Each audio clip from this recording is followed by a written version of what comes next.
Gracias, Marce, por tu presencia, por tu compañía, por tus palabras. Vamos a continuar preguntándote una serie de temas que los seguidores de somosarandas.com nos han hecho llegar. Te preguntamos pues entonces, ¿cómo habremos de hacer para cerrar los ciclos? Hola, buenas noches a todos. Y sí, con este bloque cerramos la serie de secciones que hemos tenido hablando del duelo, de trastorno de estrés postraumático y en este caso de hablar de cerrar de ciclos. Creo que el cerrar ciclos se ha convertido en un tema cliché, en un tema que todo el mundo ya dice, tenemos que cerrar ciclos. ¿Qué es cerrar ciclos? Cerrar ciclos tiene que ver con la parte de aprender a dejar atrás lo que pasó, aprender a dejar en el futuro donde está y aprender a vivir en el aquí y en el ahora. Y el cerrar ciclos implica todo lo que nosotros tengamos que hacer para generar la conciencia de vivir en el aquí y en el ahora. ¿Qué pasa de repente en situaciones cuando perdemos un ser querido y la gente dice, es que tienes que cerrar ciclo? Y de repente mis pacientes me dicen, pues sí, Marce, pero ya se murió. Si estoy enojado, pues ¿cómo le voy a ir a gritar al panteón o cómo le voy a ir a gritar a una cripta? Creo que es algo obviamente ilógico, ¿no? Creo que el cierre de ciclo no es algo técnico. De repente dicen mis pacientitas adolescentes, Marce, es que quiero cerrar el ciclo y le voy a ir a llevar todas las cartas a mi noviecito que me dejó. Y a veces salir a llevar las cartas abren otro ciclo más complejo. ¿A qué voy con todo esto? Que el cerrar ciclo es algo personal, es algo emocional. Puede estar, por ejemplo, un ser querido que murió hace 10 años y puedo yo seguir enganchado con mi familiar que murió hace 10 años, enojado con mi familiar que murió hace 10 años. Y pues ahí lo único que nosotros podemos hacer es saber qué conexión tengo yo emocional con esa persona que me sigue generando a lo mejor enojo, a lo mejor tristeza, a lo mejor frustración, y esto dentro del mismo tema del duelo. Entonces, hablar de cierre de ciclos, no estamos hablando que tienen que ir a echarle pleito con el que están enojado, que tienen que ir... Esto es algo personal, esto es algo emocional. Y lo que primero nosotros tenemos que hacer es ver qué emoción genera esta falta de cerrar el ciclo. Hay veces que el cerrar el ciclo implica un sentimiento de culpa, por ejemplo. Un ejemplo muy específico y siguiendo con la cuestión de la pérdida de nuestros seres queridos. Hay veces que decimos, es que pude haber hecho más, es que si lo debí de haber llevado con otro doctor o es que debí de haberlo disfrutado más. Entonces tenemos que identificar que en este caso del duelo, la emoción que está ligada, aparte de un dolor, de una tristeza profunda, tenemos culpa. Y si el paciente no trabaja la culpa, jamás se va a cerrar este ciclo.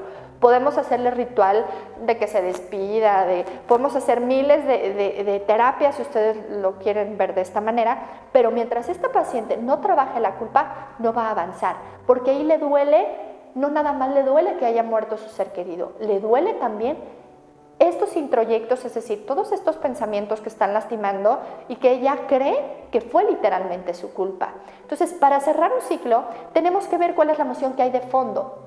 No nada más es dolor, las emociones vienen en cadena, las emociones no vienen nada más enojo, no vienen nada más tristeza, las emociones vienen ligadas. ¿Cuál?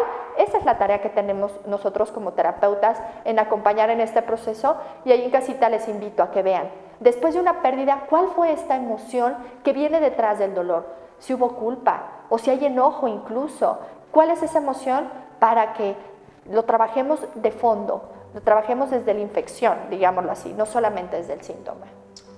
Para identificar lo que nos sucede, Marce, ¿cómo podemos identificar esas emociones no superadas? Es decir, lo que siento ahora de lo que me pudo haber sucedido ayer. Claro, las emociones se manifiestan de diferentes maneras. Creo que lo más sano sería esta parte de introspección, esta parte de incluso un acompañamiento terapéutico, sería lo ideal.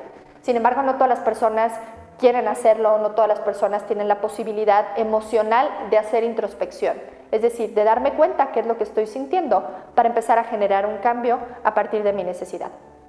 Sin embargo, si nosotros hacemos un alto y aprendemos a escuchar nuestro cuerpo y aprendemos a escuchar y a observarnos y a conocernos, ¿cuáles han sido las reacciones que han generado todo este tipo de pérdidas? Por ejemplo, algo tan sencillo, que se muere, vamos a poner, en un matrimonio se muere el suegro y resulta que a partir de eso el esposo todo el tiempo anda de genio y les contesta y les da de repente un pellizco a los niños. No es tanto que esté enojado con los niños o con la esposa, es que trae un duelo no resuelto, que entonces lo único que hace es lo reflejo a través del enojo. Y la verdad es que es más fácil manejar el enojo que la tristeza, sobre todo en los hombres. Es más fácil verse bravucones, verse enojones, verse regañones, que en realidad darse cuenta y decir, estoy triste, todavía me sigue doliendo esta pérdida. ¿Qué sucede cuando en ese análisis de nuestra personalidad o bien de los acontecimientos que estamos viviendo, nos hablamos y nos respondemos nosotros mismos? Creo que si es bien llevado, creo que a final de cuentas, hay una frase que me encanta, que sirve para englobar esto que estamos hablando, que es, nadie sabe más de ti que tú. Nosotros, ni yo como terapeuta puedo saber qué es lo que está sintiendo mi paciente. Nadie, por más que me haya pasado justo lo mismo. ¿Por qué? Porque cada quien tenemos un proceso diferente. Proceso desde cómo vemos los duelos en casa. Hay familias en las que vemos la muerte como un proceso de transición, que nuestra religión muchas veces nos ayuda, pero hay gente que no tiene la fortuna de verlo como un proceso de transición. Hay gente que lo ve como la peor desgracia y desde el enojo con la naturaleza y desde el enojo con los doctores incluso.